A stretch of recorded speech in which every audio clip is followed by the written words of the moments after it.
Hello बच्चों, आपका स्वागत है एक बार फिर हमारे चैनल एमएस पथेरिया के ऊपर। और आज का जो हमारा सेक्शन होगा बड़ा इंटरेस्टिंग होगा।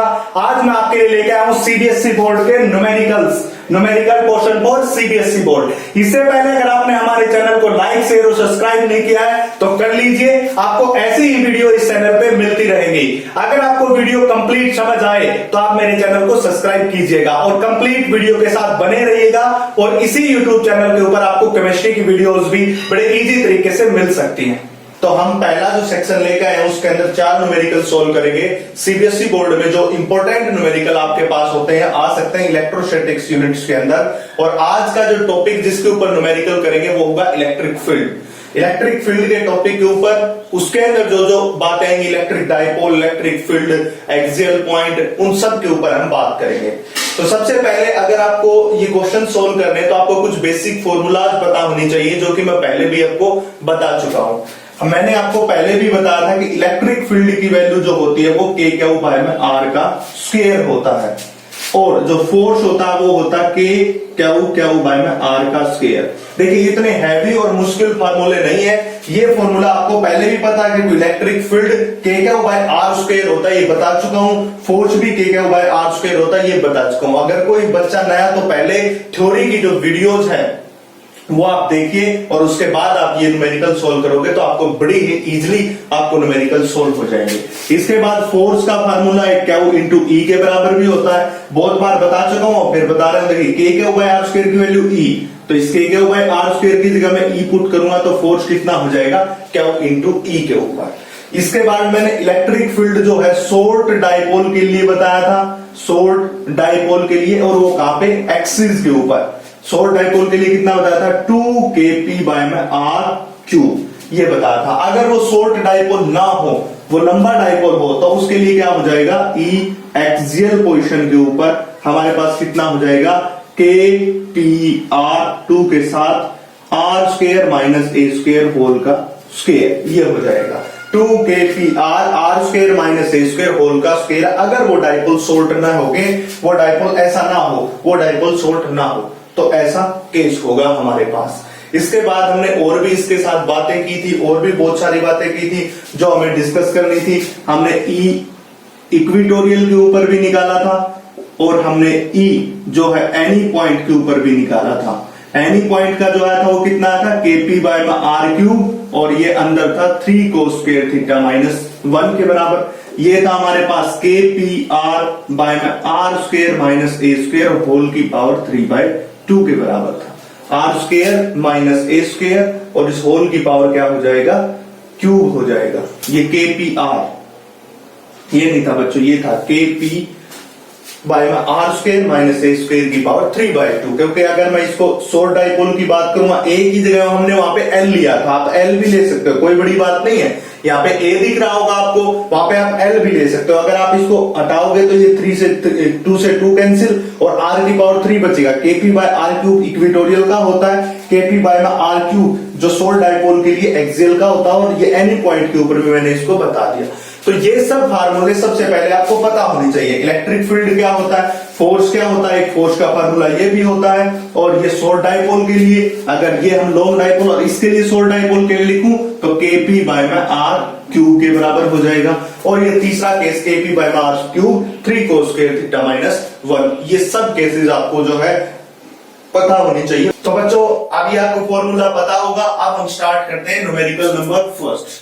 तो मैं नीचे से न्यूमेरिकल स्टार्ट कर देता हूं ताकि ऊपर जाते जाएंगे हमारे पास स्पेस हो जाएगा। तो फोर्स जो आंसर है, आंसर नंबर 4 देंगे हम इस न्यूमेरिकल का। तो क्या कहता है, a dipole of length 0.1 metre consist of 2 charges plus minus 550 microgram. क्या कहा इन्होंने कि एक डाइपोल ऑफ लेंथ 0.2 मीटर, मतलब कोई भी हम डाइपोल ले लेते हैं, ये डाइपोल ले लिया जिसकी लेंथ कितनी है, 0.1 मीटर, ये ले ली 0.1 मीटर। कंसिस्ट ऑफ 2 चार्जेस, एक का चार्ज जो है वो 50 माइक्रोकुलम है, और दूसरा कितना है, माइनस के 50 माइक्रोकुलम। आपको पता है कि एक पॉजिटिव और नेगेटिव चार्ज ही बन के डाइपोल बनाता। स्टार्टिंग में इन्होंने डाइपोल रख दिया तो आपको उसमें से एक प्लस का होगा एक माइनस का होगा, क्योंकि एक प्लस और एक माइनस चार्ज मिलके ही डाइपोल बना सकता। प्रत्येक चीज को मैं यहाँ पे बताऊंगा कि न्यूमेरिकल जो है सोल्व कैसे होता है। सबसे पहले उसकी स्टेटमेंट को आपको पता होना चाहिए, उसके अंदर से आप गो थ्रू हो ताकि उस स्टेटमेंट की प्रत्येक बात का आपको पता चले, उसके बाद आप इजी सोल्व कर सकते हो। What is the electric dipole moment? पहला क्वेश्चन है what is the electric dipole moment. आपको पता है कि P जो होता है वो क्या इंटू 2a के बराबर होता है या फिर 2l, ऐसा बात करते हैं। ये डाइपोल मोमेंट का फार्मूला मैंने बताया था। डाइपोल क्या होता है?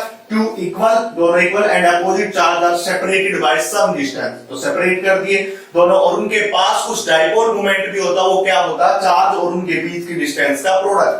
यहाँ पे जो 2l की वैल्यू है वो कितनी है? 0.1 मीटर। हम इन दोनों के बीच की डिस्टेंस ले रहे हैं, कितनी है? 0.1 मीटर। और चार्ज कितना? Plus minus 50 microcoulomb. आप चाहे प्लस का ले लो चाहे माइनस का ले लो, आपको एक चार्ज लेना है। तो हमारे पास डाइपोल मोमेंट कितना हो जाएगा? चार्ज की वैल्यू कितनी है? 50, माइक्रो को चेंज करेंगे तो 10⁻⁻⁶ और इसकी वैल्यू 0.1 मीटर। अब मैं आपको बता दूं तो 1 माइक्रो 10⁻⁻⁶ होता है, 1 मिली 10⁻⁻³ होता है। ये बात आपको पता होनी चाहिए। आपको अगर माइक्रो मिल जाए कहीं पे तो आप 10⁻⁶ लगाएंगे, मिली मिल जाए तो आप 10⁻⁻³ लगाएंगे। तो इसके बाद जब आपको सोल्व करते हो, देखिए ये 10 है, नीचे चला जाएगा, इससे कैंसिल हो जाएगा। यहाँ पे कितना बचेगा? 5 इंटू 10⁻⁻⁶। तो मतलब कितना डाइपोल? 5 into 10⁻⁻⁶ coulomb metre. ये यूनिट आप जरूर लिख के आए, क्योंकि यूनिट नहीं लिखोगे तो आपके मास जो है वो कर सकते हैं कूलम मीटर, क्योंकि चार्ज की यूनिट कूलम होती है और लेंथ की यूनिट मीटर होती है। और इसके बीच में हाइपन इसमें लगाया, अगर मैं इसको डायरेक्टली रख दूं तो सेंटीमीटर लगता है, इसलिए मैंने क्या किया? इसके बीच में थोड़ा सा स्पेस दे दिया और इसको बना दिया कूलम मीटर के बराबर बना दिया। तो ये था हमारा फर्स्ट पार्ट, फर्स्ट न्यूमेरिकल का।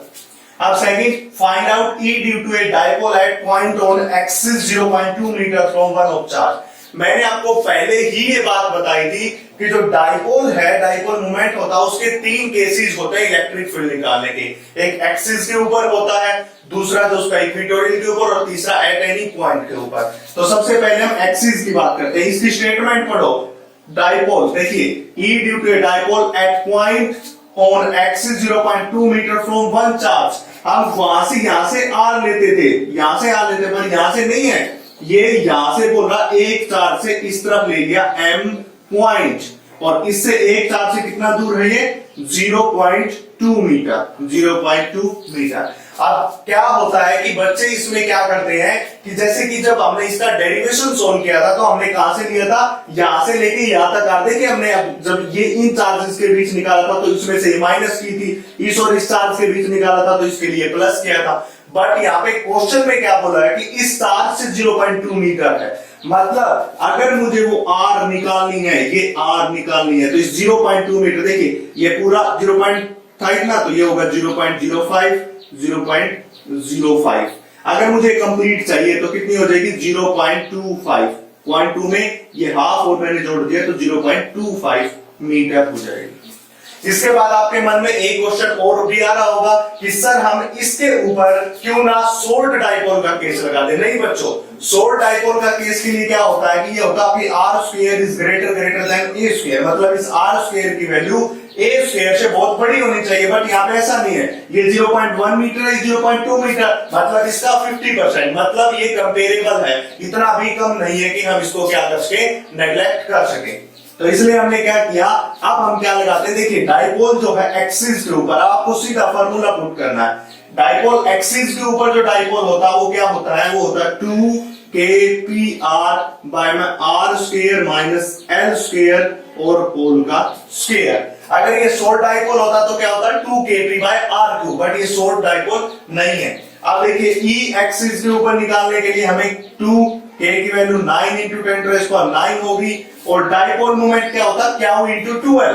इसी से पहले ही हमने डाइपोल मोमेंट निकाला था जो कितना आया था? 5 इंटू 10⁻⁶। इससे पहले ही इसका पहला पार्ट देखिए डाइपोल मोमेंट निकाला था इतना, और इसके बाद आर की वैल्यू तो टोटल ये होगी, क्योंकि हमने जब हमने इसका डेरिवेशन सॉल्व किया तो यहां से यहां तक की डिस्टेंस को आर डिनोट किया था, नहीं कि इस डिस्टेंस को, इसलिए हमने इसमें ऐड किया, मतलब 0.25 इस होल ये हो जाएगा।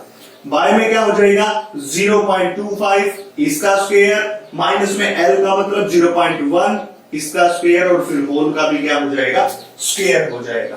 अब हम इसको आगे सोल्व करते हैं। अभी हमारे पास न्यूमेरिकल खत्म हो गया, इसलिए मैं इसको यहां से साफ कर देता हूं ताकि स्पेस इंक्रीज हो जाए। तो हम क्या करेंगे, अब देखिए सोल्व करते हैं हम इसको। तो सबसे पहले 9 2 जा 18 और 18 से 5 की डिवाइड करेंगे तो 19 और गुना में 25 और इसके भाग में 100। जब 25 पॉइंट का है तो हम इसको नीचे लेके आऊंगा तो 100 चला जाएगा और ऊपर बचेगा 10 टू द पावर -6। मैं इसको भी साफ कर देता हूं। अब नीचे देखिए, नीचे 0.25 मतलब क्या हुआ, मल्टीप्लाई बाय में 25 25 625 625 और 0 के साथ ये बनेगा इसका। कैसे देखिए 25 है गुना में 25, एक बार के लिए 100 दूसरी बार के लिए भी 100 और 25 25 कितना होता है 625 और 2 2 4 0 तो 0.0625 1 2 3 4 हो गया। तो ये हो जाएगा। इसके साथ माइनस में ये 0.1 है तो 1 into 1 और डिवाइड बाय में 100 मतलब 0.01 और इस होल का भी क्या हो जाएगा स्क्वायर हो जाएगा, क्योंकि इसके पास 0.1 था तो 0.1 मल्टीप्लाई बाय 0.1 तो उसमें से माइनस करेंगे तो 1 आ जाएगा और ये हो जाएगा इसका इतना। ठीक है बच्चों, अब हम आगे सोल्व करते हैं। देखिए ये E निकाल रहे हैं हम, इलेक्ट्रिक फील्ड निकाल रहे हैं। अब मैं इसको सोल्व करूं तो 25 4, अगर मैं इसको सोल्व करूं 4 2 जा 8 4 2 जा 22.5 ये हो जाएगा 22.5 10 टू द पावर -6 और इसमें से मुझे ये माइनस करना मतलब 0.0625 में से 0.01 हमें माइनस करना है तो 5250.0 मतलब 0.0525 इसका स्क्वायर। अगर आप इस कंप्लीट को सोल्व करोगे तो एक्सिस के ऊपर आपका क्या आ जाएगा इलेक्ट्रिक फील्ड आ जाएगा। अब आपको सिर्फ मल्टीप्लीकेशन करनी है, ये और कोई काम नहीं है। एक बार फिर बता रहा हूं, यहां से यहां तक की डिस्टेंस लेनी है, इसलिए हमने ये पॉइंट जो 0.05 है इसमें ऐड किया, क्योंकि हम जब हमने इसका डेरिवेशन सोल्व किया था, आप जाके देख सकते हो, मैंने स्पेशल वीडियोस बना रखी है, वहां पे यहां से यहां तक की डिस्टेंस लेनी है। इस क्वेश्चन में जो पजलिंग क्या था, इन्होंने इस तार से डिस्टेंस दे दी जो कि बच्चे 0.2 रख के इसको सोल्व कर देते हैं, जो कि गलत है बच्चों। उन्होंने यहां से फिर या यहां से इस तरफ दी, क्योंकि दोनों ही एक्सिस का केस है, इसलिए आप इसको नहीं ले सकते, आपको यहां से यहां तक लेनी है ये डिस्टेंस। इसके बाद हम नेक्स्ट क्वेश्चन का सॉल्यूशन करेंगे।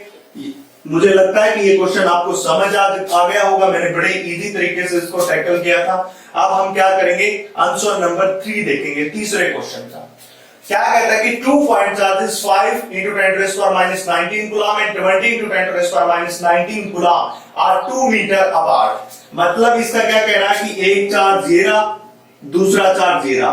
पहले की value 5 into 10 to the power -19 coulomb, दूसरे की 20 into 10 to the power -19 coulomb, ये भी कूलम है, और दोनों के बीच की डिस्टेंस कितनी है 2 मीटर अपार्ट, दोनों 2 मीटर अपार्ट है।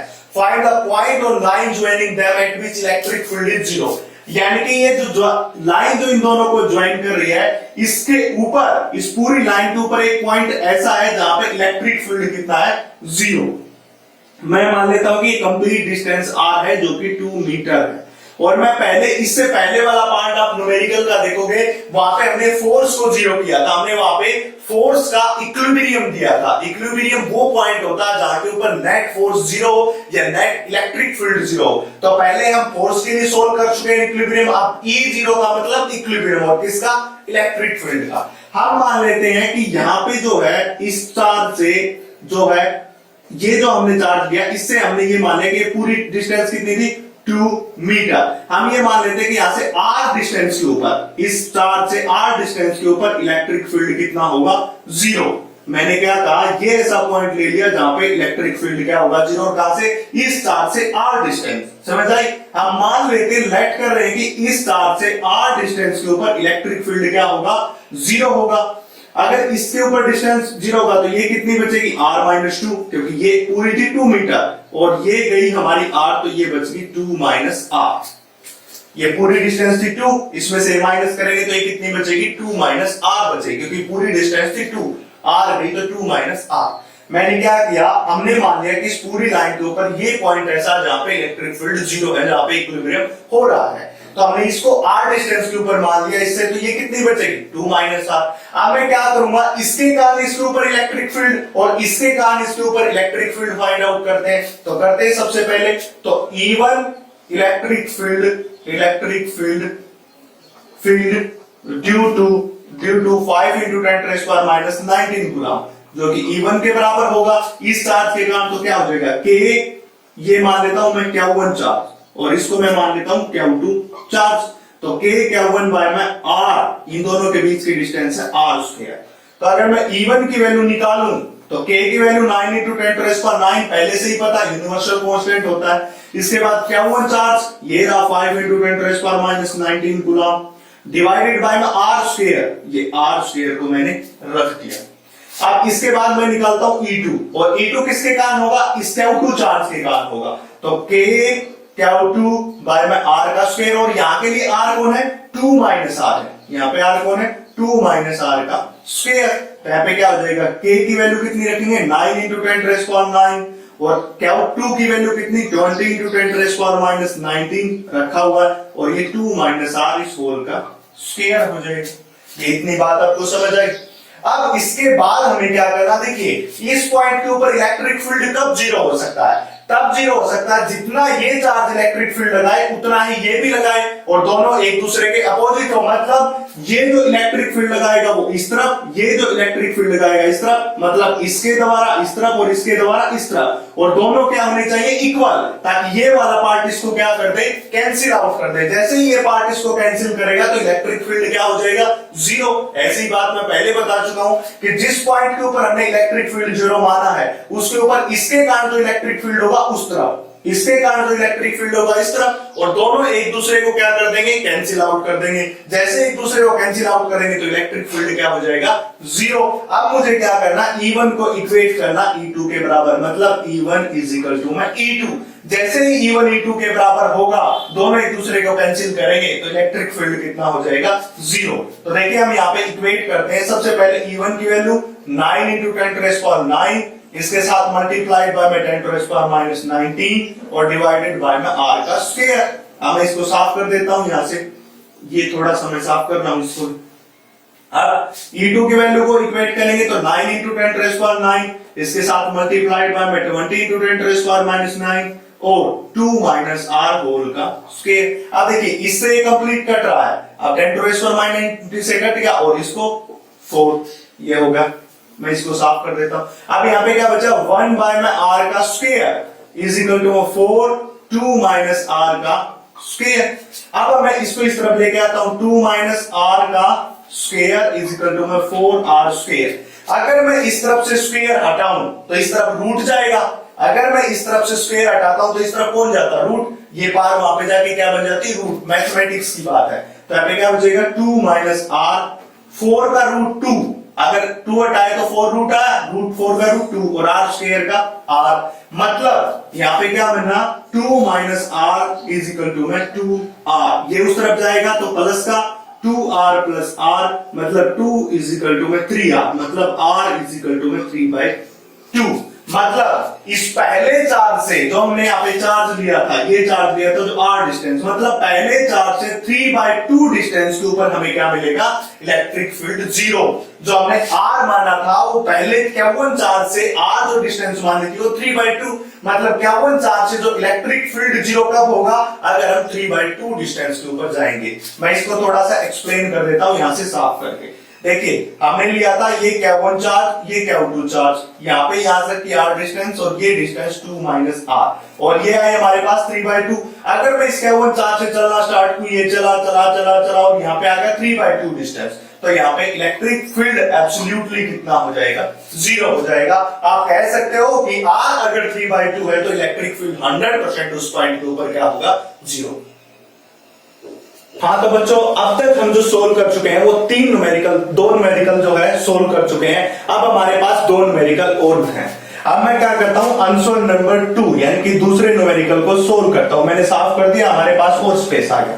अब क्या कहता है, 2 point charges 2 × 10⁻⁷ and 1 × 10⁻⁷ are 1 centimetre apart. तो वही बात लिख लेते हैं, दो चार्जेस ले लेते हैं, एक 2 × 10⁻⁷, पहला चार्ज कौन लिया, 2 × 10⁻⁷, दूसरा 1 × 10⁻⁷, ये रहा, दोनों चार्ज ले लिए, 1 सेंटीमीटर अपार्ट है, मतलब दोनों के बीच की डिस्टेंस कितनी है, 1 सेंटीमीटर। ये बोल रहा है कि दोनों के बीच की जो डिस्टेंस है वो 1 सेंटीमीटर है apart. What is the field produce by either charge, मतलब इस चार्ज के द्वारा और इस चार्ज के द्वारा कितना फील्ड, यहाँ पे फील्ड का मतलब कौन है, इलेक्ट्रिक फील्ड होता है, आपको पता होना चाहिए। मतलब ये चार्ज कितना इलेक्ट्रिक फील्ड प्रोड्यूस करेगा, ये चार्ज इलेक्ट्रिक फील्ड कितना प्रोड्यूस करेगा।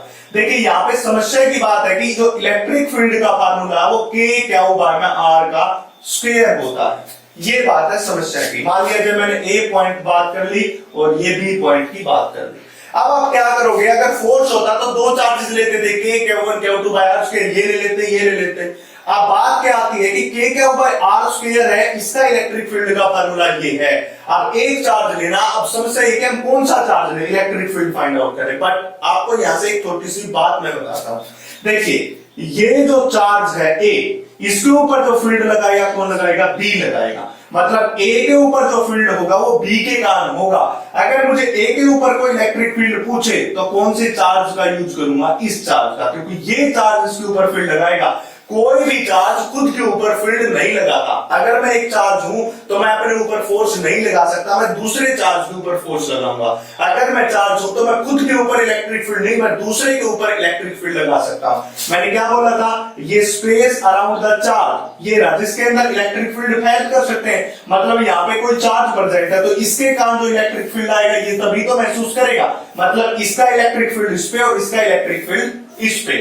तो मैं क्या करूंगा, अगर मेरे से कोई पूछे electric field eight A point, मुझे इसका महिमा ना इसका, तो फार्मूला क्या होगा, K, इसको मैं चार्ज को मान लेता हूं Q1 और इस चार्ज को मान लेता हूं मैं Q2, तो Q2/R का स्क्वायर। अगर कोई कहे कि A पॉइंट के ऊपर इलेक्ट्रिक फील्ड बताओ तो K/Q2/R² हो जाएगा। इसी प्रकार अगर कोई कहे कि B पॉइंट के ऊपर इलेक्ट्रिक फील्ड बताओ तो क्या हो जाएगा, K/Q1/R का स्क्वायर। अब हम बात करेंगे A की, तो क्या हो जाएगा 9 × 10⁻⁹, कांस्टेंट आपको पता होना चाहिए, पता भी होगा। Q2 चार्ज ये रहा 1 × 10⁻⁷, और दोनों के बीच की डिस्टेंस भी 1 मीटर अपार्ट है, तो कितना हो जाएगा 9, और ये प्लस का 9 ये माइनस का, तो कितना बचेगा प्लस का। इसी प्रकार अगर मुझे EB की वैल्यू निकालनी है तो पुट करेंगे 9 × 10⁻⁹, और Q1 की डिस्टेंस वो चार्ज कितना है -7/1 का स्क्वायर, 9 2 जा 18 हो जाएगा, और 10⁻⁹ में से घटाएंगे 10⁻²। तो ये दोनों बातें आ गई, ये पहला इलेक्ट्रिक फील्ड है और दूसरा इलेक्ट्रिक फील्ड B। अब इसके बाद बात आती है, आप ऐसे लिख के छोड़ आते नहीं बच्चों, इसकी यूनिट भी आपको पता होनी चाहिए। खुदा ना खास्ता आपको सर मुझे याद नहीं है, कोई बात नहीं, याद नहीं है तो हम बना लेते हैं। देखिए कैसे बनाएंगे, E = मैं K/R का स्क्वायर, K की यूनिट होती है न्यूटन मीटर स्क्वायर पर कूलम्ब स्क्वायर। ये बात मैंने पहले ही बता दी, कांस्टेंट है ये तो आपको याद ही होना चाहिए। चार्ज की यूनिट कितनी होती है, कूलम्ब होती है। R² का मतलब मीटर स्क्वायर, मीटर स्क्वायर से मीटर स्क्वायर कैंसिल, एक कूलम्ब से एक कूलम्ब कैंसिल, मतलब न्यूटन पर कूलम्ब, मतलब न्यूटन पर कूलम्ब, न्यूटन पर कूलम्ब। अब आपको यहां से प्रॉब्लम आए तो एक फॉर्मूला और भी है, फोर्स = मैं Q × E, हमें चाहिए कौन, E की, तो फोर्स बाय में Q। फोर्स की यूनिट कितनी होती है न्यूटन, और चार्ज की कूलम्ब, तो न्यूटन पर कूलम्ब। ये भी हो सकता है। तो ये न्यूमेरिकल था जो भी इलेक्ट्रिक फील्ड, ये पजलिंग न्यूमेरिकल है, सीबीएसई बोर्ड में बहुत बार पूछा भी जा चुका और आ भी सकता आगे, क्योंकि बच्चे इलेक्ट्रिक फील्ड ए के ऊपर के लिए ये चार्ज नहीं, गलत है, ये इसके ऊपर लगाएगा और ये इसके ऊपर लगाएगा, ऐसे होता है। इसके बाद हम जो न्यूमेरिकल सोल्व करेंगे वो फर्स्ट न्यूमेरिकल सोल्व करेंगे। मैं इसको साफ कर दे रहा हूं, साफ करने के बाद स्पेस इंक्रीज होता जा रहा है हमारे पास। तो आंसर नंबर फर्स्ट क्या कहता है, find out the electric field required to just जो स्पोर्ट ए वाटर, H2O का मतलब water drop of a mass इतना, मतलब गिवन कंडीशन में हम लिख लेते हैं 10⁻⁷ kg, और चार्ज की वैल्यू जो E है 1.6 × 10⁻⁻19 कूलम्ब। अब क्या वो बात करता है कि कितना इलेक्ट्रिक फील्ड चाहिए एक वाटर ड्रॉप को सपोर्ट करने के लिए। मतलब क्या हुआ कि मान लिया जाए कि वाटर की ड्रॉप है H2O और वाटर ड्रॉप है तो इसके पास वेट भी होगा जो नीचे की तरफ लग रहा होगा mg। हमेशा वाटर ड्रॉप के पास वेट तो होता ही है, जो किसके बराबर, mg, जो नीचे की तरफ लग रहा है। मतलब हमें इसको यही ठहराना, तो हम ऊपर की तरफ क्या लगाएंगे, इलेक्ट्रिक फील्ड। और इस इलेक्ट्रिक फील्ड की मुझे क्या चाहिए, वैल्यू चाहिए। क्या कर रहा है कि ये वेट है, ये नीचे की तरफ आ रहा है, हमें एक ऊपर की तरफ ऐसा फोर्स लगाना है कि जो इसको नीचे ना आने दे। समझ आई बात। ये नीचे आ रहा है, देखिए ये क्या आ रहा है, ये मैं इसको छोड़ दूं तो नीचे आ रहा है, ये नीचे आने की कोशिश कर रहा, बट मैंने इसके ऊपर एक ऊपर की तरफ फोर्स लगाया हुआ है, तो यहाँ पे रुक गया। तो इसी प्रकार इसके ऊपर एक फोर्स होगा, जिस फोर्स की वैल्यू क्या है, क्या वो इंटू ई। और चार्ज कौन सा, इलेक्ट्रॉनिक चार्ज, इसलिए ई इंटू में ई लिख दिया, क्योंकि इलेक्ट्रॉनिक चार्ज में क्या को हम क्या लिखते हैं, ई। और वेट फोर्स किसके बराबर भी होता है, m इंटू जी। 11th क्लास की ग्रेविटेशन यूनिट में आपने पढ़ा था, किसी बॉडी का वेट नीचे की तरफ है तो फोर्स mg, और इसको सपोर्ट करने के लिए ऊपर की तरफ इलेक्ट्रिक फील्ड लगाया, जो कि फोर्स इज इक्वल टू में क्या हो, E। ये भी फोर्स ये भी फोर्स, दोनों को बैलेंस कर दिया, mg इज इक्वल टू में E इंटू ई के बराबर। अब हमें चाहिए क्या, इलेक्ट्रिक फील्ड चाहिए, तो क्या हो जाएगा mg, और ये नीचे आ जाएगी E। तो इलेक्ट्रिक फील्ड मास कितना दिया, 10⁻⁻⁷, और जी की वैल्यू 9.8 आपको पता है, 11th क्लास की ग्रेविटेशन यूनिट में आपने पढ़ा होगी, इसकी वैल्यू 9.8 जो है कांस्टेंट होती है मीटर पर सेकंड स्क्वायर। बाय में इलेक्ट्रॉनिक चार्ज 1.6 इंटू 10⁻⁻19। देखिए ये पॉइंट हटेगा 10 नीचे, ये पॉइंट हटेगा 10 ऊपर, 10 से 10 क्या हो जाएगा, कैंसिल। अब ये ऊपर जाएगा, देखिए 10⁻19 प्लस का और ये माइनस का, इसके साथ 98/16। अब ये करेंगे तो 19 में से 7 ये कितना बचेगा, 12, और इंटू में 98 गुणा में 16 न्यूटन पर कूलम, इतना इलेक्ट्रिक फील्ड हो जाएगा। आप इसको फर्दर मल्टीप्लाई कर सकते हो, ये कोई बड़ी बात नहीं है। 16×85 16×96, अगर मैं करूं तो 16×96 बचे कितने, 2 के आगे जीरो लगा पॉइंट, 16×1 16 और 4 0 16 दूनी 32, 16×5 80 इंटू 10⁻12 न्यूटन पर कूलम। इतना जो है इलेक्ट्रिक फील्ड जो है इस ड्रॉप के ऊपर लगाना पड़ेगा, तब ये ड्रॉप सपोर्ट होगी। अगर इससे कम इलेक्ट्रिक फील्ड हुआ तो ये नीचे आके गिर जाए। तो इतना पहला सेक्शन न्यूमेरिकल का, जिसमें 4 सेक्शन जो है 4 न्यूमेरिकल हमने सोल्व किए। तो बच्चों फर्स्ट सेक्शन में हम 4 न्यूमेरिकल सोल्व कर चुके हैं, अब मैं लेके आऊं दूसरा सेक्शन। अब दूसरे सेक्शन में हम 3 न्यूमेरिकल सोल्व करेंगे, क्वेश्चन नंबर 5, 6 और 7। सबसे पहले हम क्वेश्चन नंबर 7 से स्टार्ट करते हैं, ताकि हमारे पास स्पेस जो है वो इंक्रीज होता चले। तो E एट ए पॉइंट, सबसे पहले हम स्टेटमेंट देखते हैं। E at a electric field, E का मतलब यहाँ पे क्या है, electric field at a point axial line at a distance of 10 centimetre from centre of dipole is इतना। मतलब हमें सबसे पहले डाइपोल बनाना है। ये डाइपोल रहा, एक प्लस क्यू चार्ज होगा, दूसरा माइनस क्यू चार्ज होगा, कोई भी ले लो आप मन करे वो। इसके बाद क्या कह रहा है कि इस सेंटर, इन दोनों का जो सेंटर है, इस सेंटर से कितनी डिस्टेंस, 10 सेंटीमीटर डिस्टेंस के ऊपर एक एक्सियल पॉइंट है M। इन्होंने खुद ने बोला है कि axial line at distance of 10 centimetre from centre of dipole, ये सेंटर है डाइपोल का और इससे 10 सेंटीमीटर मान लिया जाए, ये पूरा कितना है 2L, तो ये भी L होगा और ये भी क्या होगा, L होगा। यहाँ पे जो इलेक्ट्रिक फील्ड की वैल्यू दे रखी है, एक्सियल पॉइंट 3 × 10⁵ न्यूटन पर कूलम दे रखी है। अब अगर क्या कहता है कि इन एयर, ये एयर में व्हेन डिस्टेंस ऑफ 20 सेंटीमीटर, अगर मैं 10 की जगह 20 सेंटीमीटर कर दूं, 10 से बढ़ा के कितना कर दूं, 20, तब जो इलेक्ट्रिक फील्ड होगा वो 3 × 10⁴ न्यूटन पर कूलम हो जाएगा। क्या कहा, जब 10 सेंटीमीटर डिस्टेंस थी तो इलेक्ट्रिक फील्ड इतना, अगर मैं इसको 20 सेंटीमीटर कर दूं तो इलेक्ट्रिक फील्ड इतना हो जाता है। अब हमें क्या करनी, calculate the length of dipole, मतलब डाइपोल की लेंथ, ये डिस्टेंस हमें बतानी है कितनी है। तो सबसे पहले देखिए, डाइपोल का जो एक्सियल वाला केस होता है वो क्या होता है, 2kpr/r² माइनस L² और इस होल का स्क्वायर। ये स्टार्टिंग में ही बता चुका हूं कि डाइपोल जो है लंबे डाइपोल के लिए अगर शॉर्ट होता तो 2kp/r³ हो जाता।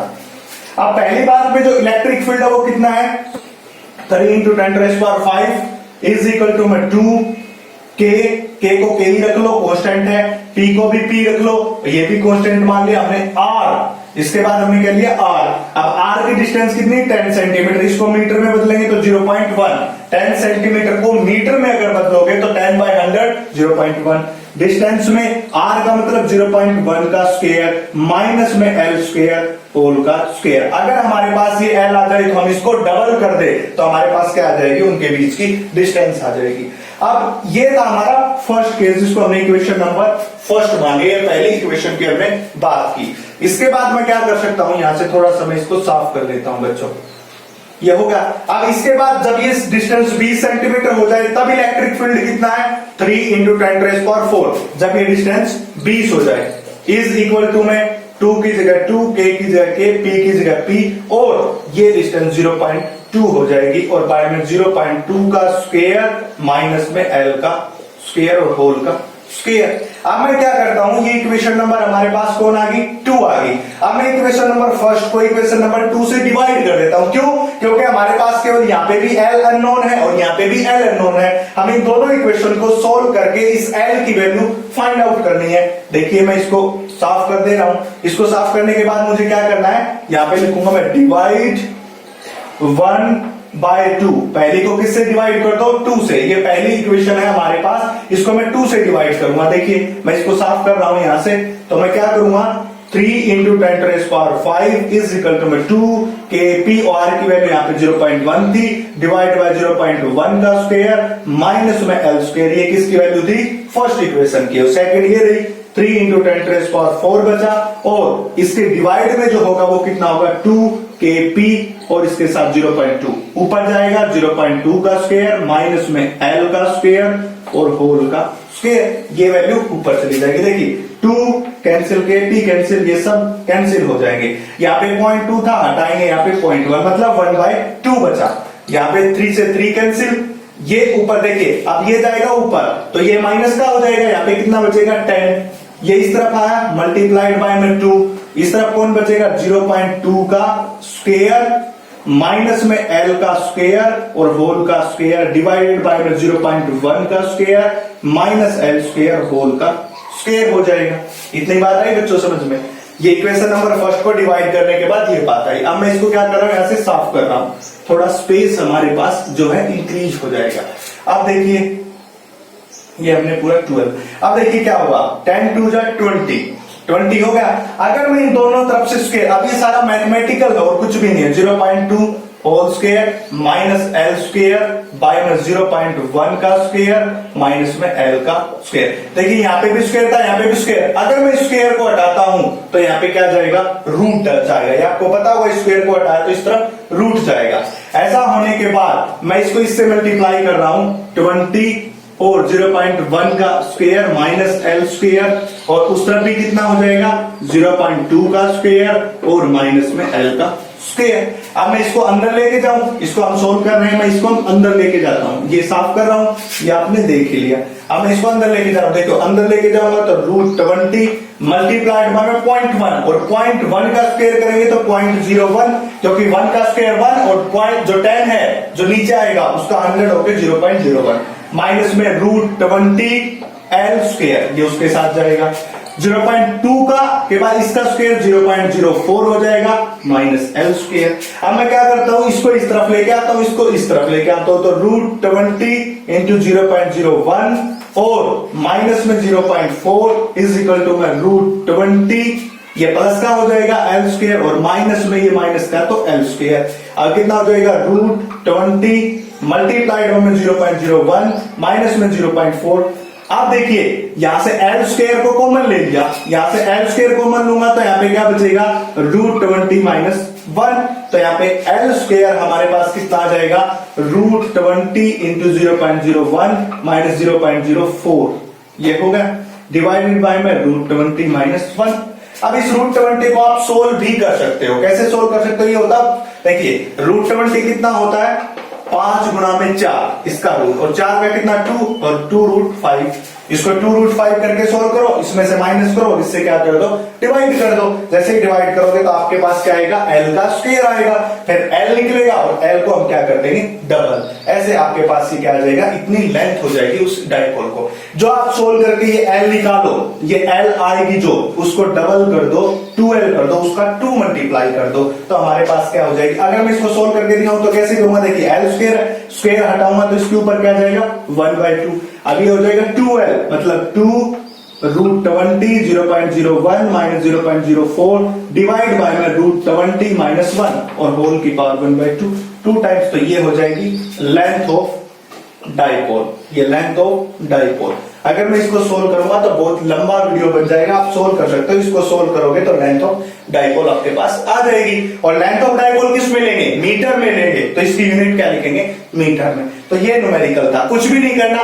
पहले पॉइंट 1 के लिए इलेक्ट्रिक फील्ड देख लिया, पॉइंट 2 के लिए देख लिया, दोनों गिवन है। फर्स्ट को 2 से डिवाइड करके केवल मैथमेटिकल पार्ट इसका आपको आगे सोल्व करना है, इसका उत्तर निकालना और कुछ भी नहीं है। देखिए इसके बाद में हम करते हैं 6th क्वेश्चन। 6th क्वेश्चन क्या कहता है वो क्वेश्चन देखते हैं। तो अब देखेंगे हम आंसर नंबर 6, छठा question. Figure shows 4 points are corner of a square of a side 2 centimeter. Find out the electric field and direction of center. देखिए वो फिगर दिखा रखा है जिसके अंदर 4 चार्जेस हैं। उन चार्जेस को जो प्रत्येक जो इस स्क्वायर की डिस्टेंस है वो क्या है? 2 सेंटीमीटर। और इसके बाद हमें क्या फाइंड आउट करना है? Electric field and direction and centre के ऊपर। इससे पहले मैं आपको एक बात बता दूं कि जो आज हम टॉपिक स्टडी कर रहे हैं वो इलेक्ट्रिक फील्ड के न्यूमेरिकल्स देख रहे हैं, जिसमें electric field, electric dipole, electric field eight axis के ऊपर, इक्वेटर, हर पॉइंट के ऊपर आपको देखने को मिल सकते हैं। इसलिए आज का जो टॉपिक आप याद रखो कि इलेक्ट्रिक फील्ड के ऊपर ये न्यूमेरिकल क्वेश्चन हम सोल्व किए जा रहे हैं। तो ये क्या बोल रहा है? देखिए मैं इसका एक डायग्राम बड़ा सा स्केच कर लेता हूं। ये ऐसे बोल रहा है, देखिए ये है -2 क्यू चार्ज, ये +2 क्यू चार्ज, ये क्यू चार्ज और ये -क्यू चार्ज। ये हमारा सेंटर O हो गया। ये प्रत्येक डिस्टेंस 2 सेंटीमीटर, 2 सेंटीमीटर, 2 सेंटीमीटर और 2 सेंटीमीटर, यानी कि प्रत्येक डिस्टेंस कितनी है? 2 सेंटीमीटर। और क्यू की वैल्यू है 0.02 माइक्रोकुलम। मतलब ये हो जाएगा 2 इंटू इतना, ये भी 2 इंटू क्यू, ये खाली क्यू है तो इसकी जगह -q है। तो ये अब हमें इलेक्ट्रिक फील्ड की डायरेक्शन और दूसरा हमें इलेक्ट्रिक फील्ड कितना होगा इस सेंटर के ऊपर ये बताना। तो सबसे पहले मैंने आपको जब पार्ट सोल्व करवाया था थ्योरी, तो आपको एक बात बताई थी कि जहां भी आपको इलेक्ट्रिक फील्ड को सोल्व करना हो, इसकी डायरेक्शन बतानी हो, सबसे पहले वहां पे क्या रखो? यूनिट पॉजिटिव चार्ज पुट कर दो। तो देखिए मैं यहाँ पे यूनिट पॉजिटिव चार्ज पुट कर देता हूं। देखिए अब मैं इसको ऐसे मिला देता हूं यहां से, ताकि आपके लिए इजी हो जाएगा। ये आप देखिए हमने यहाँ पे क्या रखा? Unit positive charge. अब ये +2 क्यू चार्ज इसको किस तरफ धकेलेगा? इस तरफ धकेलेगा, जो कि E1 इलेक्ट्रिक फील्ड इसके कारण होगा। मैं इसको लिख लेता हूं E1 electric field K into 2Q by में ये जो डिस्टेंस है, देखिए ये जो पूरी है पाइथागोरस से निकालू तो कितना हो जाएगा? देखिए मैं इसका एक पार्ट बना रहा हूं, ये भी 2 है, ये भी 2 है, तो 2 2 जा 4, 2 2 जा 4, तो कितना हो जाएगा? √8। मतलब अगर मैं इसको बाहर निकाल रहा हूं तो 2 गुणा में 4, 2 का रूट बहु बार, तो 2√2 ये डिस्टेंस। और ये कितनी है? ये भी पूरी डिस्टेंस, देखिए ये पूरी यहां से यहां तक की डिस्टेंस 2√2, ये भी 2√2। अगर मुझे इस पॉइंट से इस पॉइंट के बीच निकालने, इन दोनों के बीच, तो इसका क्या हो जाएगा? हाफ। ये डिस्टेंस होगी यहां से यहां तक की, और ये पूरी डिस्टेंस कितनी है? 2√2। फिर से बता रहा हूं, पाइथागोरस निकाल के ये निकाले, यहां से यहां तक की डिस्टेंस 2√2 और इसकी हाफ निकालूंगा तो बाय में 2, मतलब इस 2 से 2 कैंसिल, मतलब √2 और इसका स्क्वायर, ये हो जाएगा E1 इलेक्ट्रिक फील्ड। इसी प्रकार हम क्या करेंगे? इसके कारण देखेंगे। इसके कारण तो ये अपनी तरफ खींचेगा, इसको हम क्या करेंगे? E2 electric field. अब E2 इलेक्ट्रिक फील्ड देखेंगे तो K और 2Q बाय में वही R कितनी होगी? √2, क्योंकि ये डिस्टेंस और ये डिस्टेंस ये सब क्या सेम, इसका स्क्वायर। आप सोचोगे सर आपने माइनस क्यों नहीं लिया? क्यों नहीं लिया? क्योंकि मैग्नीट्यूड लेना, क्योंकि ये वेक्टर क्वांटिटी है। स्केलर क्वांटिटी में आप माइनस प्लस लेते हो, वेक्टर में नहीं। तो E2 की डायरेक्शन इस तरफ। इसके बाद ये जो +Q चार्ज है ये इसको इस तरफ धकेलेगा। देखिए +Q किस तरफ धकेलेगा? इस तरफ धकेलेगा, ये रहा। और ये कौन हो जाएगा? E3 हो जाएगा। और E3 की वैल्यू हम कितने लिखेंगे? KQ बाय में √2, वही हो जाएगा इन दोनों के बीच की डिस्टेंस। अब इसके बाद ये जो -Q चार्ज इसको अपनी तरफ अट्रैक्ट करेगा, क्योंकि माइनस हमेशा अट्रैक्ट करता और पॉजिटिव हमेशा रिपेल, क्योंकि यहाँ पे पॉजिटिव रखा हुआ, तो पॉजिटिव रिपेल, माइनस अट्रैक्ट। इसको हम क्या कहेंगे? E4। और E4 की जो वैल्यू आएगी E4 की वैल्यू कितनी आएगी? KQ बाय में √2, इसका स्क्वायर हो जाएगा। ठीक है, अब देखिए आपको पता चल रहा होगा, देखिए E2 इलेक्ट्रिक फील्ड इस तरफ, E1 इस तरफ, E3 इस तरफ और E4 इस तरफ हो जाएगा।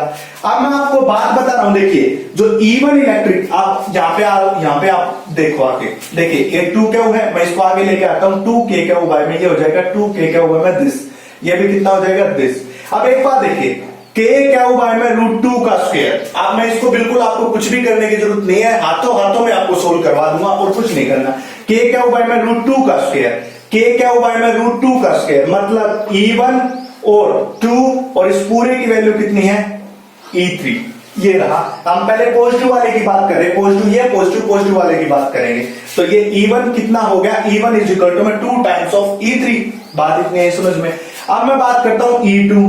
देखिए E2 में के हुआ में √2 का स्क्वायर कौन बन रहा है E4, 2E4। आप यहाँ पे ये E3 भी लिख सकते हो, कोई बड़ी बात नहीं है। E2 is equal to 2E3, पर हम क्या करें माइनस चार्ज के लिए अलग और प्लस के लिए अलग सोल्व कर रहे हैं। 2E4 मतलब E1 2 टाइम्स है E3 से, E2 2 टाइम्स है इससे। अब एक बात बताओ, देखिए ये E4 इस तरफ, E2 इस तरफ, इन दोनों में से बड़ा कौन है? डायरेक्शन के लिए बता रहा हूं, E4 में से E2 में से बड़ा कौन है? देखिए E2 बड़ा है, E2 डबल है किसका? E4 का। ये रहा E2 किससे डबल है? E4। मतलब इन दोनों का रिजल्टेंट निकालू तो दोनों का रिजल्टेंट किस तरफ आएगा? ये रहा। इन दोनों का रिजल्टेंट किस तरफ आएगा? उस तरफ, क्योंकि ये बड़ा है ये छोटा है। इसी प्रकार मैं क्या करता हूं, E1 और E3 की बात करता हूं। देखिए E1 और E3, E1 बड़ा है 2 टाइम्स है किससे? E3 से। मतलब इन दोनों का रिजल्टेंट निकालूंगा इस तरफ, इसका इस तरफ, और दोनों का किस तरफ हो जाएगा? इस तरफ हो जाएगा। मतलब इन दोनों का E2 बड़ा है तो इस तरफ इलेक्ट्रिक फील्ड, E1 बड़ा है इससे तो इसका इस तरफ, और दोनों का रिजल्टेंट ये आ जाएगा E नेट इलेक्ट्रिक फील्ड इससे आएगा। समझ आई ये बात? मैं इसको अगर आपको समझ नहीं आ रहा, मैं थोड़ा सा और बड़ा करके दिखा देता हूं। देखिए मैं एक बार फिर से थोड़ा सा और बड़ा कर देता हूं इसको, ताकि आपको अच्छे से समझ आ जाए ये बात। देखिए ये ऐसे, ये प्लस का 2 क्यू चार्ज, माइनस का 2 क्यू, सॉरी ये प्लस का 2 क्यू चार्ज है। यहां से मैं E4 को हटा देता हूं, E4 को हम यहां पे लिख देते हैं के क्यू बाय में √2 का स्क्वायर। ठीक है बच्चों, ये हो जाएगा प्लस क्यू, ये हो जाएगा माइनस का क्यू। अब सेंटर है, अब मैं इस डिस्टेंस को यहां तक लेके जाऊं, इस डिस्टेंस को यहां तक, ये सेंटर रहा, यहां पे यूनिट पॉजिटिव चार्ज पुट किया। अब एक बात मैं बता रहा हूं, ये भी वैल्यू √2 है यहां तक, ये भी वैल्यू √2 है, ये भी √2 है, ये भी √2, सब जगह क्या √2। अब मैं इसको साफ कर देता हूं ताकि ये थोड़ा डेरिवेशन पजलिंग ना हो। अब देखिए ये +2 क्या इसको रिपेल करेगा इस तरफ, मतलब E1 की वैल्यू। मैं इसको और थोड़ा आगे बढ़ा देता हूं, मतलब E1 की वैल्यू। इसी प्रकार क्या करेगा, ये -2 क्या इसको अपनी तरफ अट्रैक्ट करेगा, E2 की वैल्यू।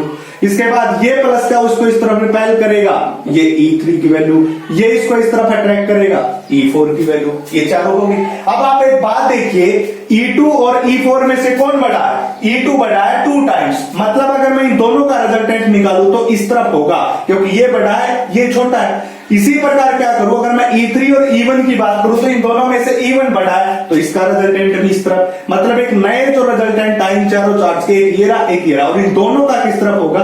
इस तरफ होगा, जो कि triangle law of vector addition आपको पता करवा सकता है। तो ये हमारे पास सब आगे बातें। ये एक नया इलेक्ट्रिक फील्ड आया, ये नया E आया, E डैश ले लेता हूं जो कि क्या है, ये हमारे पास है E2 minus E1 E4, E2 minus E4। ये E डबल डैश ले लिया जो कि कौन है, E1 माइनस E3। E1 में से E3, बड़े में से छोटा घटाया, बड़े में से छोटा घटाया। अब आप यहां से आगे बात किए, देखिए सबसे पहले हमने E2 माइनस E4 करना है। E2 की वैल्यू कौन है, ये रही। E4 की वैल्यू कौन है, ये रही। यानी कि अगर मैं इसको स्क्वायर करके निकालू, मैं इसको क्या कर रहा हूं, अगर मैं यहां पे निकालू तो K क्या हो 2 टाइम्स, इसका √2 का कितना हो जाएगा 2, इसका भी 2, K क्या हो बाय में 2, स्क्वायर हटाएंगे, इसका भी K क्या हो बाय में 2 हटाएंगे, और इसका भी कितना हो जाएगा, E4 भी कितना हो जाएगा, K क्या हो बाय में 2। मतलब अब हमने E डैश निकाला E2 में से E4, ये वैल्यू है। अब हम क्या करेंगे, देखिए अब हम करते हैं E2 में से E4, यहाँ पे मैं घटा रहा हूं, देखिए यहां से मैं इसको अब साफ कर रहा हूं, इसका कोई काम नहीं है। अब हमें क्या करना है, E डैश, ये E डैश निकालना है, और E डैश कहां से निकालेंगे, E2 माइनस E4। E2 की वैल्यू ये रही 2K क्या हो बाय में 2, ये 2 से 2 क्या हो जाएगा कैंसिल, इसमें से माइनस करूंगा K क्या हो बाय में 2, और यहां से क्या K क्या हो में से K क्या हो माइनस 2 बाइट गया, तो कितना बचेगा K क्या हो बाय 2, कितना बचेगा K क्या हो बाय 2, क्योंकि K क्या हो में से माइनस हुआ K क्या हो बाय 2, मतलब K क्या हो का आधा, तो कितना बचा, आधा बचा। मतलब ये जो वैल्यू आई वो कितनी आई, K क्या हो बाय 2 आई। इसी प्रकार मुझे क्या करना है, ई डबल डैश निकालने के लिए E1 में से E3, E1 की वैल्यू 2 के क्या होगा, इससे कैंसिल होकर के क्या बची, E3 की वैल्यू के क्या होगा 2, मतलब पूरे में से आधा गया। इसके लिए भी कितना बचा, आधा बचा, के क्या होगा 2 बचा। मतलब जो एक नया इलेक्ट्रिक फील्ड ई डैश और ई डबल डैश आया वो के क्या होगा 2 है और के क्या होगा 2 उसका भी है। ठीक होगी। अब मैं इसको यहां से साफ कर देता हूं, इसका कोई काम नहीं है। ठीक है, सबसे पहले हम इलेक्ट्रिक फील्ड की डायरेक्शन बता चुके हैं, ये रहा। इस लाइन से, जो हमारी लाइन है, इससे परपेंडिकुलर डायरेक्शन में इस तरफ ये इलेक्ट्रिक फील्ड की जो है डायरेक्शन हमने पहले ही बता दी। अब हमें क्या करना है, इन दोनों का रिजल्टेंट, और रिजल्टेंट निकालने के लिए तो हमारे पास फॉर्मूला होता है E1 square plus E2 square plus में 2E1 E2, बट यहाँ पे E1 कौन है, E डैश, और E2 कौन है, E डबल डैश। यहाँ पे E dash E double dash cos theta इस पूरे का रूट हो जाएगा। ठीक है बच्चों, अब आपको पता होगा कि इसके बीच का जो एंगल है वो है 90 डिग्री।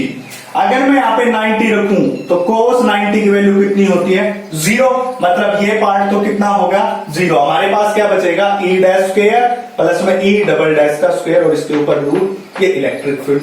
अब E डैश और E डबल डैश दोनों की वैल्यू क्या इक्वल, इसकी भी के क्या होगा 2 है, उसकी भी के क्या होगा 2, मतलब 2 के क्या होगा 2 और इसका स्क्वायर। क्यों, क्योंकि E1 dash square is equal to E2 dash square, यहाँ पे भी E1 डैश स्क्वायर, यहाँ पे भी E1 डैश स्क्वायर। क्यों, क्योंकि दोनों की वैल्यू इक्वल है। तो क्या हो जाएगा 1 और मिलके 2 E1 डैश स्क्वायर, तो 2 ये रहा, E1 की वैल्यू ये रहा, स्क्वायर ये रहा, तो 2 E1 डैश का स्क्वायर। देखिए मैं इसको थोड़ा एक्सपेंड कर देता हूं, ये E1 dash is equal to E double dash, तो E कितना हो जाएगा, E डैश का स्क्वायर प्लस में E डैश का स्क्वायर। अब इसका क्या हो जाएगा 2 E डैश का स्क्वायर। अब 2 E डैश का स्क्वायर मतलब रूट 2 और E डैश का स्क्वायर बाहर क्या आएगा, E डैश आएगा, तो E के साथ अब क्या होगा रूट 2 E डैश स्क्वायर की वैल्यू हो रही, के क्या होगा 2, तो ये हमारे पास क्या आ जाएगा, इलेक्ट्रिक फील्ड आ जाएगा, रूट 2 के क्या होगा 2 इलेक्ट्रिक फील्ड। इससे पहले डायरेक्शन में बता चुका हूं, क्योंकि इनमें से ये बढ़ा इस तरफ, उन दोनों में से ये बढ़ा इस तरफ, और रिजल्टेंट की डायरेक्शन ये रही, और रूट 2 के क्या होगा 2। ये हमारे पास इस कंप्लीट न्यूमेरिकल का सॉल्यूशन था। ये होता है इलेक्ट्रिक फील्ड, और ऐसा क्वेश्चन आपसे पूछा जा सकता है बोर्ड में 5 नंबर में या 3 नंबर में आ सकता है। इसके बाद जो नेक्स्ट जो न्यूमेरिकल है वो हम सोल्व करते हैं 5th न्यूमेरिकल। मैं यहां से बोर्ड को साफ कर लेता हूं ताकि हमारे पास जगह और बन जाए। तो आंसर नंबर 5 क्या होगा, an dipole when held at 30 degree with respect to electric field of 10⁻⁴ newton coulomb. सबसे पहले जो बोल रहा है उसको स्केच करो, मैं पहली वीडियो में ही बता चुका हूं, अगर आपको न्यूमेरिकल सोल्व करने हैं तो आप उसका डायग्राम बना लीजिए जो वो बोल रहा है। तो देखिए ये डायग्राम जो 10⁻⁹ न्यूटन कूलम इलेक्ट्रिक फील्ड है, और ये डाइपोल 30 डिग्री के ऊपर क्या है, हेल्ड किया हुआ, मतलब ये 30 डिग्री एंगल बना रहा है डाइपोल। एक टॉर्क, इसके ऊपर जो टॉर्क आया वो 9 × 10⁻26 न्यूटन मीटर, इतना इसके ऊपर टॉर्क है। Find out the dipole moment. क्या बोला, एक डाइपोल है जो 30 डिग्री एंगल बना के इस यूनिफॉर्म इलेक्ट्रिक फील्ड में प्लेस है, हमें उसके ऊपर टॉर्क दिया हुआ और डाइपोल मोमेंट फाइंड आउट करना। तो मैंने एक वीडियो में आपको टॉर्क का फार्मूला बताया था कि Pe sin थीटा के बराबर होता है। जो टॉर्क का फार्मूला होता है वो कितना होता है, Pe sin थीटा, ये फार्मूला होता है। हमारे पास टॉर्क की वैल्यू गिवन है, कितनी गिवन है 9 × 10⁻26। डाइपोल मोमेंट है जो वो निकालना है, और E की वैल्यू हमारे पास 10⁻⁴ है, और थीटा हमारे पास कितना है 30 डिग्री है। तो हमें P निकालना, तो P निकालने के लिए हमें टॉर्क और इसके बेटे में E sin थीटा। टॉर्क की वैल्यू 9 × 10⁻26 रखेंगे, इलेक्ट्रिक फील्ड जो है 10⁻⁴ रखेंगे, और यहाँ पे sin 30 रख देंगे। आप देखिए ये ऊपर जाके किसका, माइनस का, तो 9 × 10⁻22 बाय में sin 30 सोल्व कर लेना, आपके पास P की वैल्यू, इसकी यूनिट क्या होती है, कूलम मीटर होती है। तो ये था हमारा 5वां न्यूमेरिकल। अब तक हम सोल्व कर चुके हैं इस सेक्शन में 7 न्यूमेरिकल, बाकी न्यूमेरिकल नेक्स्ट सेक्शन में। हाँ तो बच्चों अब तक हम 2 सेक्शन न्यूमेरिकल्स के सोल्व कर चुके हैं, अब तीसरे सेक्शन में हम 8 और 9 न्यूमेरिकल्स को सोल्व करेंगे। तो चलिए सबसे पहले हम 9th न्यूमेरिकल को सोल्व कर लेते हैं। न्यूमेरिकल नंबर 9 क्या कहता है, electron moving around a nucleus of hydrogen atom. आपने पढ़ा होगा 11th क्लास की केमिस्ट्री में, एटम्स का जो पार्ट होता है वहां पे hydrogen atom in circular orbit घूमते हैं, रेडियस r, जिसकी रेडियस कितनी r, find out the coulomb force, उसके लिए कूलम्ब फोर्स को फाइंड आउट करना। ये थोड़ा सा यूनिक न्यूमेरिकल है। देखिए ऐसे इलेक्ट्रॉन इसके चारों ओर घूमते हैं। आपको पता है कि जो हाइड्रोजन होता है वो 1h1 होता है, यानी कि एक उसके पास क्या होता है, प्रोटॉन, और एक उसके पास क्या होता है, इलेक्ट्रॉन्स। यानी कि एक प्रोटॉन और एक इलेक्ट्रॉन, ये हाइड्रोजन का सिंबल होता है। सेंटर में उसके पॉजिटिव चार्ज और उसके चारों ओर इलेक्ट्रॉन क्या करता रहता है, रिवॉल्व करता रहता है, इलेक्ट्रॉन घूमता रहता है। अब आपको पता होना चाहिए कि जो इलेक्ट्रॉन के ऊपर चार्ज होता है वो 1.6 इंटू 10⁻⁻19 कूलम नेगेटिव का होता है। प्रोटॉन के ऊपर जो चार्ज होता है, चार्ज इतना ही होता है 10⁻⁻19 कूलम, बस पॉजिटिव चार्ज के साथ होता है। ये कई बार क्वेश्चन न्यूमेरिकल आ भी चुका है कि इलेक्ट्रॉन के ऊपर चार्ज पॉजिटिव वाला बच्चे साइन नहीं, नेगेटिव वाला होता है इलेक्ट्रॉन, और प्रोटॉन के ऊपर इतना चार्ज होता है। मतलब क्या हुआ, इसके ऊपर जो चार्ज होगा वो भी ई, और इसके ऊपर भी चार्ज होगा ई, और इन दोनों के बीच की जो डिस्टेंस दे रखी है आर। अब अगर मैं इसी पार्ट का सेक्शन बनाऊं तो कुछ ऐसे बनेगा, ये पॉजिटिव चार्ज, ये आर डिस्टेंस, और ये इलेक्ट्रॉन, ये प्रोटॉन, और दोनों के बीच की डिस्टेंस क्या, आर। इसके ऊपर भी क्या हो कितना है, ई, इसके ऊपर भी क्या हो कितना, ई। अब इन तीनों के बीच में हमें क्या फाइंड आउट करना, फोर्स। क्या किया, हमें पता है कि हाइड्रोजन का जो न्यूक्लियस होता है वो 1h1, एक प्रोटॉन और एक क्या होता है, इलेक्ट्रॉन होता है। इसके सेंटर में पॉजिटिव चार्ज, प्रोटॉन, और चारों ओर कौन घूमता है, इलेक्ट्रॉन। इसके ऊपर भी ई चार्ज, इसके ऊपर भी ई चार्ज, रेडियस इन्होंने दे रखी है आर है, तो ये रही। अब हमें फाइंड आउट करना फोर्स, तो ये रहा फोर्स, और फोर्स का फार्मूला क्या होता है, के Q1 Q2 बाय में आर का स्क्वायर। Q1 की वैल्यू ये रही, Q2 की वैल्यू ये रही, तो फोर्स जो हो जाएगा वो कितना हो जाएगा, K, और Q1 की वैल्यू E, और Q2 की वैल्यू भी E बाय में आर का स्क्वायर। फर्दर आप क्या कर सकते हो, K की वैल्यू 9 इंटू 10⁻9 रख सकते हो, और E की वैल्यू कितनी रख सकते हो, 1.6 इंटू 10⁻19 कूलम, अगर आपका मन करे। अगर नहीं करे तो आप ऐसे भी छोड़ सकते हो। इसके बाद थोड़ा और फर्दर सोल्व कर लेते हैं। देखिए के ई इंटू ई का स्क्वायर बाय में आर स्क्वायर, ये हो गया हमारा फोर्स। अब हम इसको वेक्टर फॉर्म में लिखते हैं। अब आपको पता है कि किसी चीज को वेक्टर फॉर्म में लिखना तो उसके साथ क्या लगा दूं, यूनिट वेक्टर लगा दूं। मतलब यहाँ पे एक यूनिट वेक्टर लगा दिया। आप किस में हो गए, वेक्टर फॉर्म में। मैंने जब स्टार्टिंग किया था इस यूनिट का तो बताया था कि अगर किसी भी चीज को वेक्टर फॉर्म में अगर आपको दर्शाना हो तो उसके साथ यूनिट वेक्टर लगा दीजिए। जिस बच्चे ने नहीं देखा वो वीडियो जाके देखिए, आपको पता चलेगा। अब इसके बाद आर, जो हमारे पास आर है यूनिट वेक्टर, उसकी वैल्यू कितनी होती है, वेक्टर अपॉन में उसका मैग्नीट्यूड। ये इसकी वैल्यू जैसे वहां पे हम एन से लिखते थे तो उसका एन वेक्टर बाय में एन का मैग्नीट्यूड ऐसे लिखते थे। तो ये आप इसकी वैल्यू मैं इसमें पुट कर देता हूं। अगर मैं यहां पे इसकी वैल्यू पुट करूंगा तो देखिए फोर्स इज इक्वल टू मैं के ई स्क्वायर और आर स्क्वायर, और उसकी जगह हो जाएगा आर वेक्टर बाय में आर, और R square into R cube. तो फोर्स कितना हो जाएगा, K E square R vector by में आर क्यूब। इतना फोर्स होगा कूलम्ब फोर्स, जो पूछा था उन्होंने पूछा था ना कि कितना कूलम्ब फोर्स अप्लाई होगा, तो ये कूलम्ब फोर्स के Q1 Q2 bye R square. Q1 Q2 की वैल्यू ई है तो E square by R square. Unit vector होता आर वेक्टर अपॉन में आर रख दिया, आर इंटू आर क्यूब। तो ये न्यूमेरिकल था हमारा, न्यूमेरिकल नंबर 9। अब हम सोल्व करते हैं क्वेश्चन नंबर 8। मैंने इसलिए इसको स्पेस बना लिया साफ करने के लिए ताकि इजिली हम इसको सोल्व कर सकें।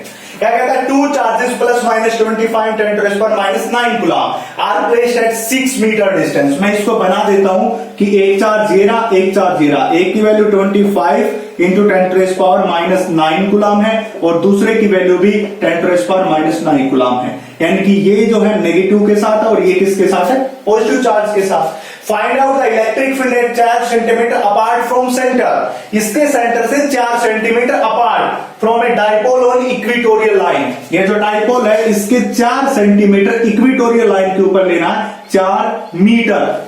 ये इन दोनों के बीच की जो डिस्टेंस है वो कितनी है, 6 मीटर, और ये डिस्टेंस कितनी है, 4 मीटर। तो ये कितनी होगी, 3 मीटर। 3 क्यों ली, 3 मीटर क्योंकि टोटल है 6 और ये आधी आधी होगी। अब देखिए ये था इक्वेटोरियल लाइन, और आपको भली बात ही पता है कि इक्वेटोरियल लाइन है जो ऐसी ही होती है। इसके बाद हम क्या कर सकते हैं, इक्वेटोरियल लाइन, इसके लिए मैं आपको 2 सॉल्यूशन बताऊंगा इस न्यूमेरिकल के लिए। पहला सॉल्यूशन देखिए कैसे होगा। आपको पता है ई इक्वेटोरियल के ऊपर कितना होता है, 2 खाली के पी बाय में R square plus A square whole की पावर 3/2। ये होता है केपी बाय में R square plus A square और इसकी पावर 3/2। ये डायरेक्ट फार्मूला, इस फार्मूले में सब पुट कर दीजिए। देखिए ई इक्वेटोरियल के की वैल्यू 9 इंटू 10⁻⁹ और P क्या होता है क्यू इंटू 12, P क्या होता है क्यू इंटू 12। यहाँ पे चार्ज कितना है 25 10⁻⁹ और 12 दोनों के बीच की डिस्टेंस 6 मीटर। ये सारा यहाँ पे उठा के पुट कर देता हूं 25 10⁻⁹ इंटू 6 बाय में R square plus A square. R square की वैल्यू क्या दे रखी, देखिए आर स्क्वायर ये दे रखा, ये आर है तो आर स्क्वायर का मतलब 16 और ए स्क्वायर का मतलब ये एक डिस्टेंस इन दोनों के बीच। यहाँ पे आप एल स्क्वायर भी लिख सकते हो, हम एल लिखते थे ये, तो 3 3 जा 9 और इस होल के ऊपर 3/2 ये होगा। अब देखिए मैं इसको सोल्व करने की कोशिश करता हूं, 9 6 जा 54 25, ये प्लस का ये माइनस का कैंसिल हो जाएगा। अब 16 और 9 25 की 3/2। अब 25 को मैं क्या लिख सकता हूं 5 का स्क्वायर, 5 5 25 और मल्टीप्लाइड बाय में 3/2। अब 2 से 2 क्या हो जाएगा कैंसिल, मतलब 44 25 बाय में 5 का क्यूब, मतलब क्या होगा 25 गुणा में 5 यही होगा। देखिए 25 का अगर हम रूट निकालेंगे तो 5 का स्क्वायर कितना होता 3/2, 2 से 2 कैंसिल 5 के 3 मतलब 5 गुणा में 5 गुणा में 5 मतलब 25 गुणा 5। 25 से 25 क्या हो जाएगा कैंसिल, ये हो जाएगा 54/5। इसको सोल्व करेंगे तो कितना हो जाएगा हमारे पास 5 1 जा इतना हो गया और 4 को अगर हम सोल्व करें तो हमारे पास कितना हो जाएगा, ये हो जाएगा, इसको सोल्व कर लेते हैं हम, ये लगभग 10, एक तो 10 बन गया और 10 के साथ कितना हो जाएगा 10.8 हो जाएगा। इसके आसपास जो है इसकी वैल्यू आ जाएगी, ये डायरेक्ट मेथड का सोल्व करने। तो बच्चों मैंने बताया एक पार्ट, और इसकी जो यूनिट हमारे पास क्या है, हम इलेक्ट्रिक फील्ड निकाल रहे हैं और इलेक्ट्रिक फील्ड की यूनिट क्या होती है न्यूटन पर कूलम। इसको ऐसे तरीके से आप सोल्व कर सकते हो बड़े इजी तरीके से, ठीक है। Electric field KP R square plus L square आपको पता चल गया इक्वेटोरियल है। इसके बाद दूसरा जो मेथड है वो आप लेंदी मेथड यूज कर सकते हो, मैं उसके बारे में थोड़ा आप बता दूंगा, आप उसको सोल्व करना और मेरे पास कमेंट सेक्शन में मेंशन करना कि आपसे सोल्व हुआ या नहीं हुआ। कैसे, देखिए ये इलेक्ट्रिक फील्ड है, इन दोनों के बीच की डिस्टेंस इन दोनों के बीच कितनी हो जाएगी 3 3 और 4 कितना हो जाएगा 5, 4 4 जा 16 3 3 जा 9, 16 और 14 पाइथागोरस लगा रहे हैं ना 9 कितना हो जाएगा 25 और जिसका आ जाएगा 5 ये आ गया। इसी प्रकार इसका भी 5। अब देखिए ये अगर मुझे यहाँ पे इलेक्ट्रिक फील्ड की डायरेक्शन चाहिए इस एम पॉइंट के ऊपर, तो हम इसको सबसे पहले इस तरफ ये अट्रैक्ट करेगा, ये इस तरफ रिपेल करेगा, ये E1 होगा, ये E2 होगा, टोटल रिजल्टेंट इस तरफ हो जाएगा। तो आपको ये सोल्व करके मेरे को कमेंट सेक्शन में मेंशन करना है कि आपका ये आंसर आया या नहीं आया। तो बच्चों आज की वीडियो में बस इतना ही, हमने जो सीबीएसई बोर्ड के इंपोर्टेंट न्यूमेरिकल से जो आपके लिए हेल्पफुल होंगे वो सोल्व किए। अगर आपको कोई न्यूमेरिकल ऐसा लगता है जो आपको नहीं आ रहा तो मेरे को कमेंट सेक्शन में मेंशन कीजिए, मैं उसका सॉल्यूशन आपको दूंगा। इसके बाद मेरे चैनल को ज्यादा से ज्यादा लाइक शेयर और सब्सक्राइब कीजिए।